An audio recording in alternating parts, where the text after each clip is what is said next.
Okay. So, okay lang.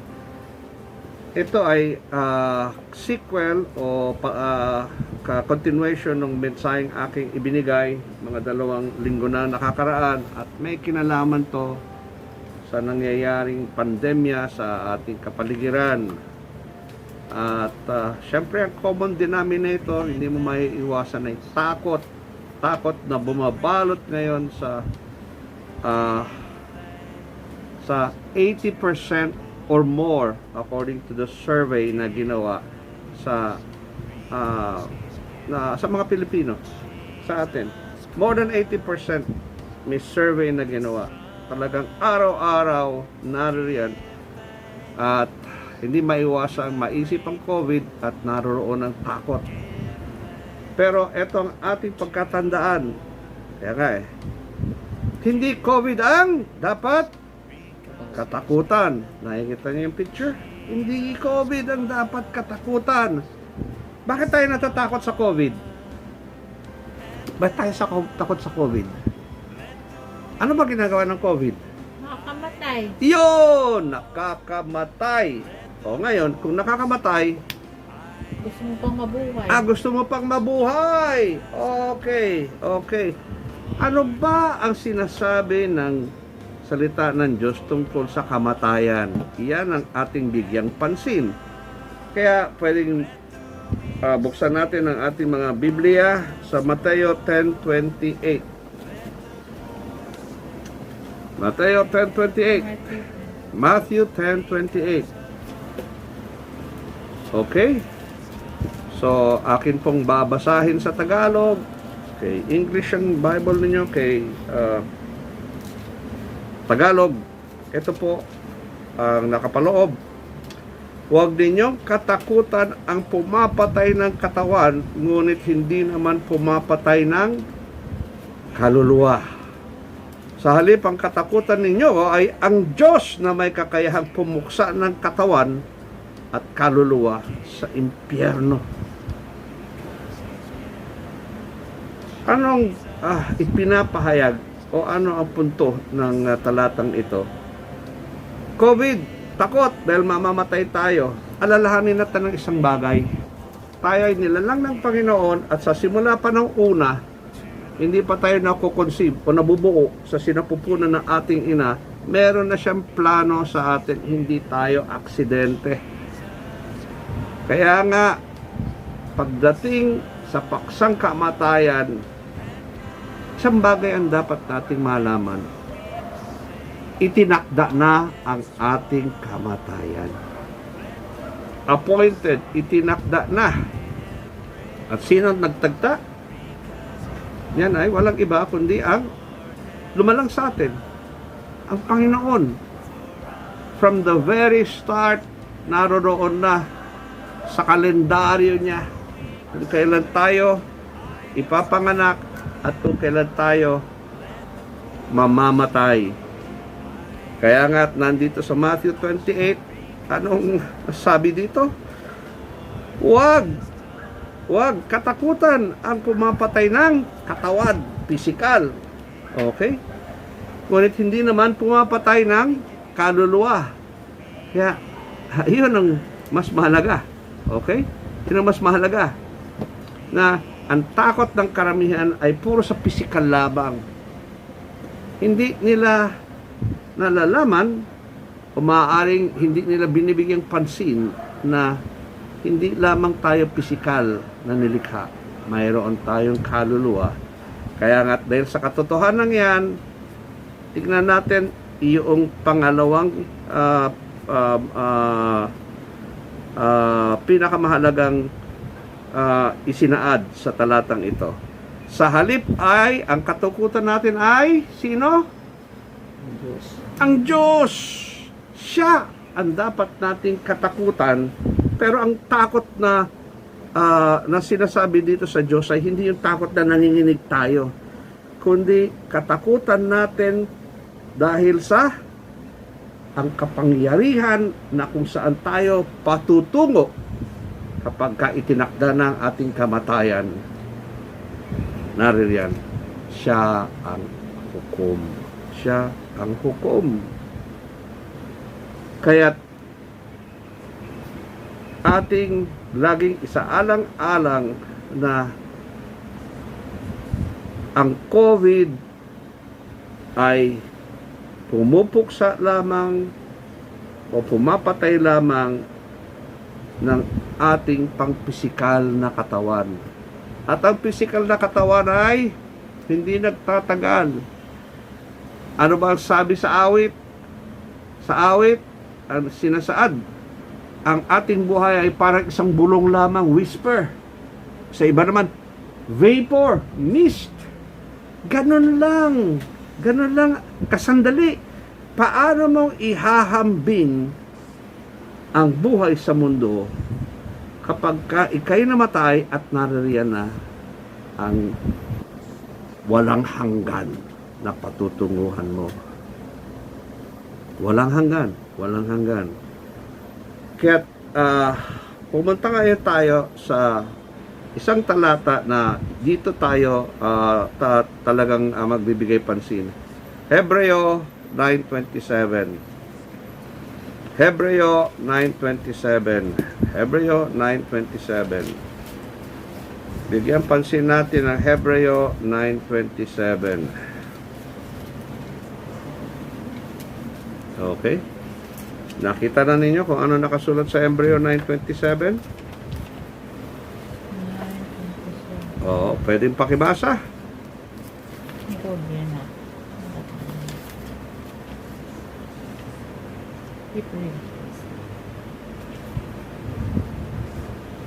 Hebreo 9:27. Please.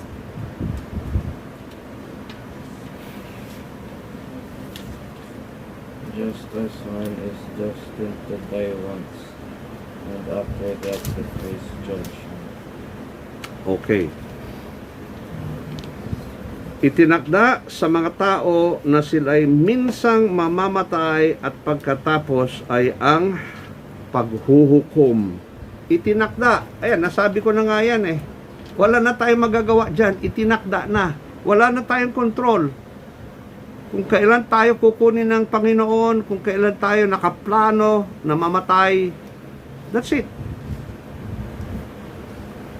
Mangyayari ito. Hindi dapat katakutan ng kamatayan, kundi ang dapat ay paghandaan ang kamatayan. Itinakda. Kanino? Sa mga tao. Sa mga tao. So, ibig sabihin yan lahat sa mga tao. Walang exception. At ang pag sinabing tao, kay bata, kay matanda, babae, lalaki, kasama dito sa itinakda.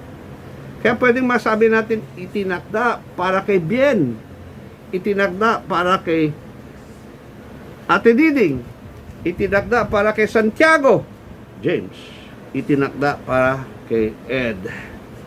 Okay, itinakda. Hindi natin maaano na yan, maaalis. Talagang pwede mong ipalit ang pangalan mo para lagi mong maalaala. Walang exemption.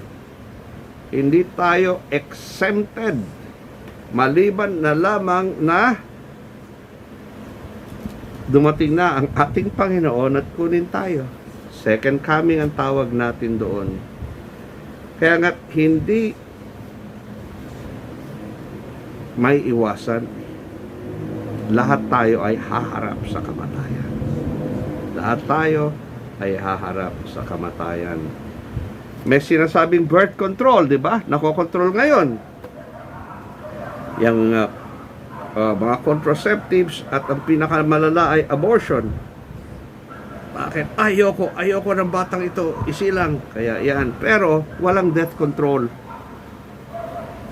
May narinig na ba kayong nakakapagplano? O anumang pamahalaan ng may death control? Walang death control. Wala.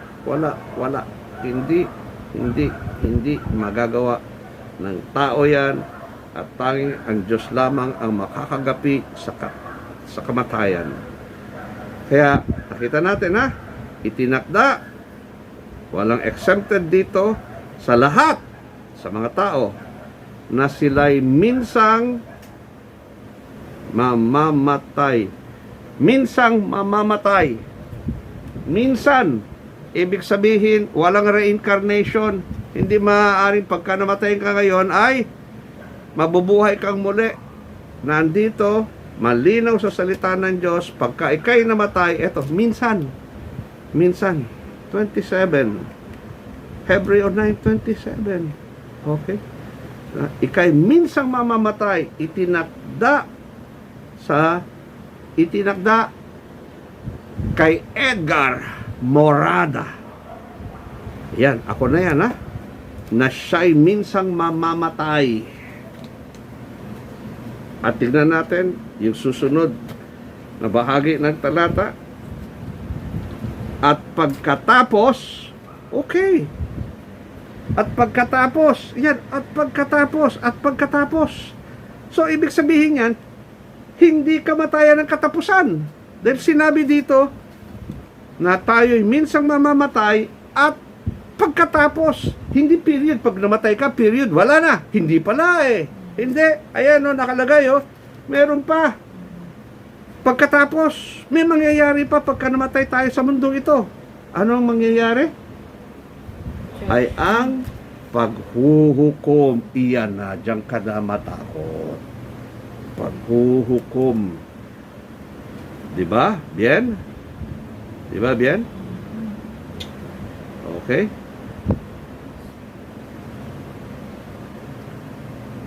Kaya, kamusta sa ngayon? Handa ka na ba pagka oras mo?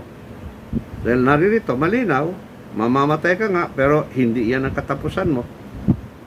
Hindi yan ang katapusan mo. Kapag ka, alam mo, naisip mo to, nagkakaroon ka ng tamang pananaw habang ikay nabubuhay sa mundong ito. Kung ang mga corrupt na government official, alam lamang ito, tatanggap ng suhol na bilyon-bilyon. Masarap lang yan sa ilang taon. Pero pagka oras na nilang mamatay, naku po, madadala ba nila yan? At ang pinakamagandang tanong dyan saan ba sila pupunta? Matapos silang magkamal ng bilyon-bilyon, nabuhay ng ilang 20 taon, say 30 years na corrupt, pero matapos yan. Paano mo ihahambing ang buhay sa mundo ito sa buhay na walang hanggan? Kaya nga so, sa madaling salita, hindi kamatayan ang katapusan. Yan ang nakakatakot. Kaya, ang kamatayan para sa mga mananampalataya ay ito ang pintuan. Ito ang pinto kung saan tayo papasok sa buhay na walang hanggan. Pintuan yan, kaya hindi dapat katakutan. Okay, death is a door to eternity. At ano mangyayari sa atin kapag oras na ng mga mananampalataya na iiwanan ng mundo ito, naririyan at matutulog muna tayo. It's just asleep. Natutulog lang tayo. Natutulog lang. Dahil sa mayroong nakareserbang mansyon sa atin sa kalangitan. Pero para sa wala, ayan na. Anong nag-aantay sa kanila? Pagkatapos ay ang paghuhukom. Paghuhukom. Kaya nga, dahil sa minsan lang tayong mamamatay, walang tinatawag na second chance na sasabihin mo, Lord, bigyan niyo ako ng pagkakataon, hindi ko nagagawin ang ginagawa ko noon. Ako'y nangungurakot sa SAP, sa Social Amelioration Program. Hindi ko nagagawin yan. Yung pera sa PhilHealth, para talaga sa mga may sakit. Hindi lang sa kapwa-korap na mga doktor na ibinibigay yung pera dun sa mga patay na talaga. Na ginagamot pa nila. Yung pala'y patay na. Kaya, tingnan natin, ang pinaka mahalagang bagay pagdating sa paghuhukom na ating pagkahandaan ay base sa anong bagay tayo huhusgahan. Base sa anong bagay? Yan ay nasa Roma 6:23. Romans 6:23. Roma 6:23. Yan ang magiging batayan. Yan ang magiging batayan. Kung saan magiging ang desisyon ay bibigay sa atin kung saan tayo patutungo kapag oras na matapos na lisanin natin ang mundong ito. Ano nakapaloob sa Roma 6:23? Sapagkat kamatayan ang kabayaran ng kasalanan, ngunit ang libreng kaloob ng Diyos ay buhay na walang hanggan sa pamamagitan ni Kristo Jesus na ating Panginoon. Kaya nga makikita natin dito yung sapagkat kamatayan ang kabayaran ng kasalanan, hindi ito nagpapatukoy lamang sa kamatayang pisikal. Dalawang kamatayan pala. Actually, hindi kamatayan masasabi natin. Isang kamatayan lang, pero matapos tayo mamatay sa mundong ito, naririyan na ang sinasabing paghuhukom, at sa paghuhukom na yan, malalaman kung saan tayo patutungo. At sa talatang ito, nakapaloob kung paano natin matitiyak na tayo ay patutungo kasama sa ang Panginoon o kaya sa kapahamakang walang hanggan. Ano nakapaloob dito? Sapagkat kamatayan ang kabayaran ng kasalanan, ito ay yung eternal death po. Eternal death. Pero yung eternal death na yun, hindi kayo natutulog. Yung death na yon, actually, ibig sabihin, yung death ay hindi kayo kasama doon sa kaharian ng Panginoon. Kaya spiritually dead kayo, kaya ang spiritually dead ay saan mapupunta? Sabihin na natin, diretsahan, dahil nasa Biblia naman yan eh. Nandyan po ang impyerno. Kung may langit, may impyerno. At dahil sa mapupunta tayo sa impyerno dahil sa kasalanan. Ngunit naririto at sinasabi sa Roma 6:23, naririyan ang libreng kaloob ng Diyos na buhay na walang hanggan sa pamamagitan ni Kristo Jesus na ating Panginoon.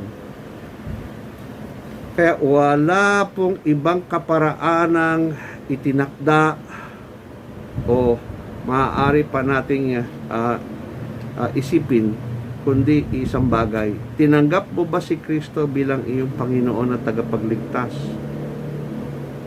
Kung hindi mo siya tinanggap, naririyan po, kasama ka pa rin dyan. Kabayaran ng kasalanan ay kamatayan. Bakit? Dahil sa hindi mo tinanggap si Kristo na siyang ipinagkakaloob ng Panginoon sa atin upang hindi tayo magbayad sa ating kasalanan, dahil si Jesus na ang nagbayad sa ating kasalanan. Ang kailangan lang natin gawin ay tanggapin ang handog na ito ng Panginoon. Tanggapin siya bilang ating Panginoon at tagapagligtas. At nang sa ganon, mayroon na tayong inaasahang buhay na walang hanggan at hindi na tayo mapapasama pa sa iba na itinatanggi at ayaw tanggapin ang alok na ito ng Panginoon. Yan ang dapat nating katakutan, yan ang dapat nating paghandaan.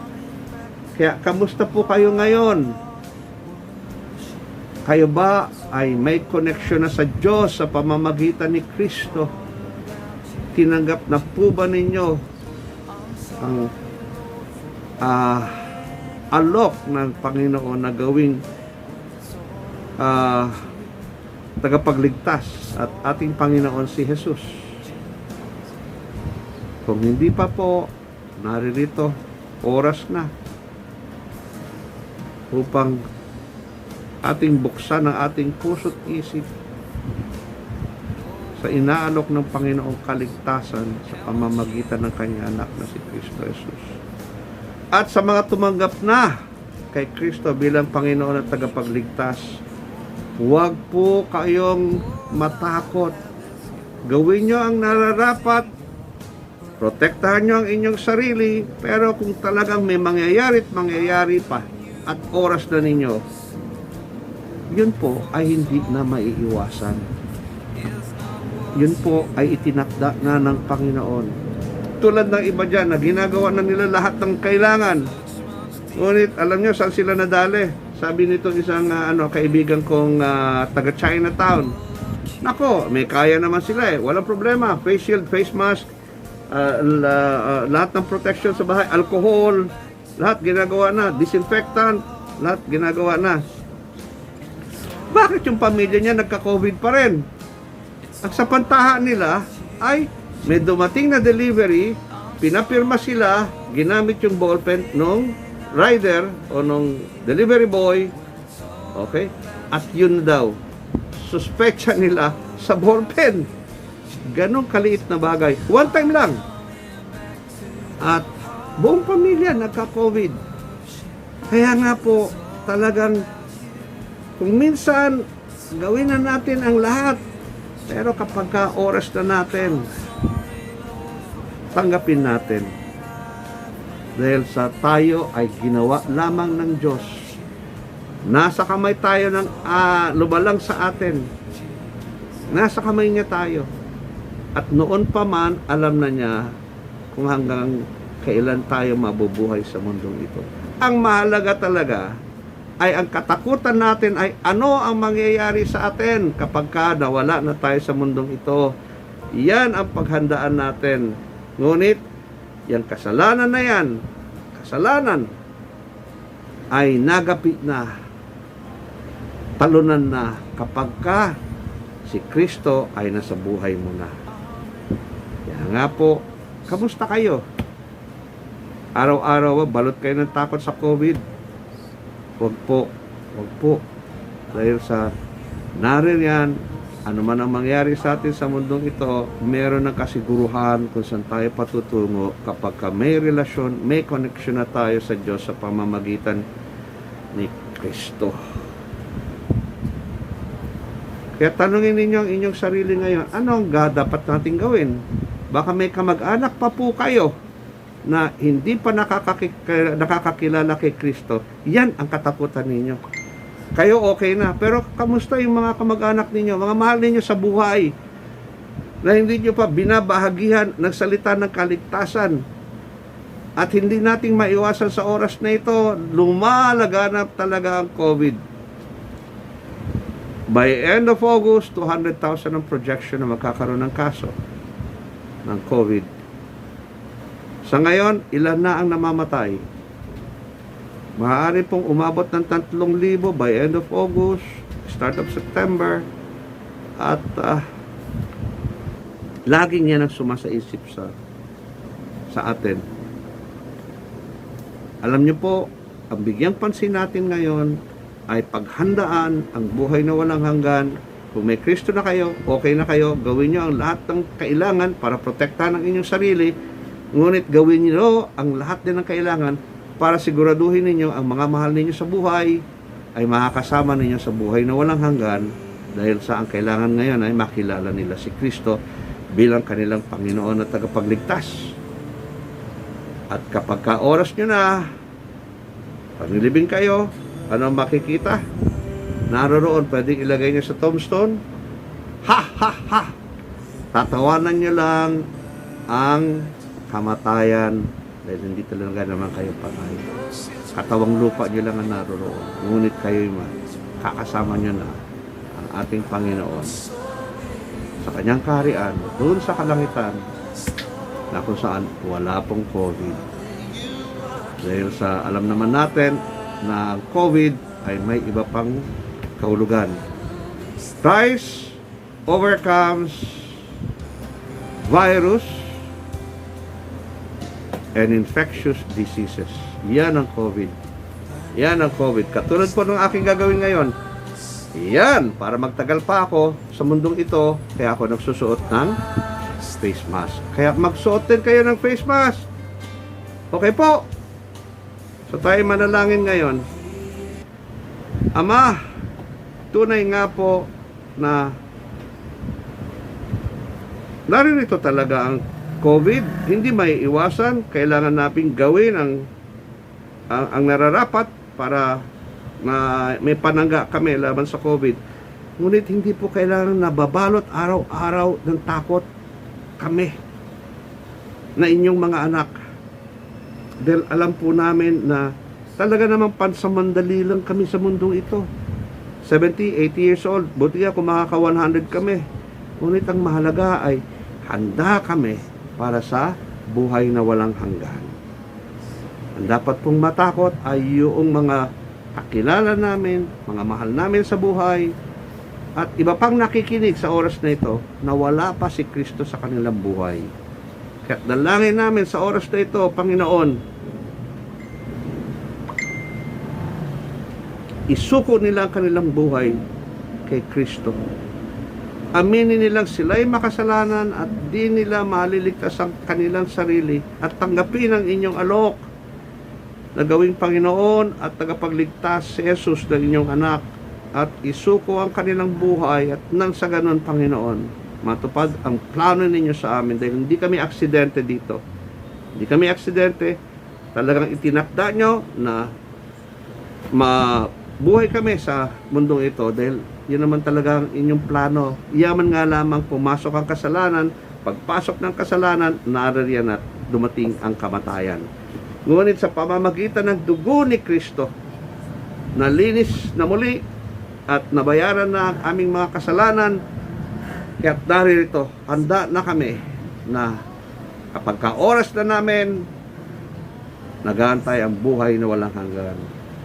Kaya't kung hindi pa ninyo nagagawa ang pinakamahalagang desisyon sa buhay ninyo, gawin yan ninyo ngayon. Sabihin lamang ninyo, aking Diyos, ako'y makasalanan at di ko maliligtas ang aking sarili. Kaya sa oras na ito, tinatanggap ko ang inyong alok na gawing Panginoon at tagapagligtas, si Kristo, ang inyong anak. At ibinibigay ko sa inyo, isinusuko ko sa inyo ang aking buhay. Gawin niyo ang nararapat nang sa ganon ay matupad ang plano ninyo sa akin. At sundin ko ang planong ito habang ako'y nasa mundo ito. Salamat, Panginoon, sa kaligtasan na aking tinamo sa oras na ito. Amen. So, mabuhay po tayong may galak at hindi takot sa COVID. Ayan. Tawanan po natin ang COVID. Amen.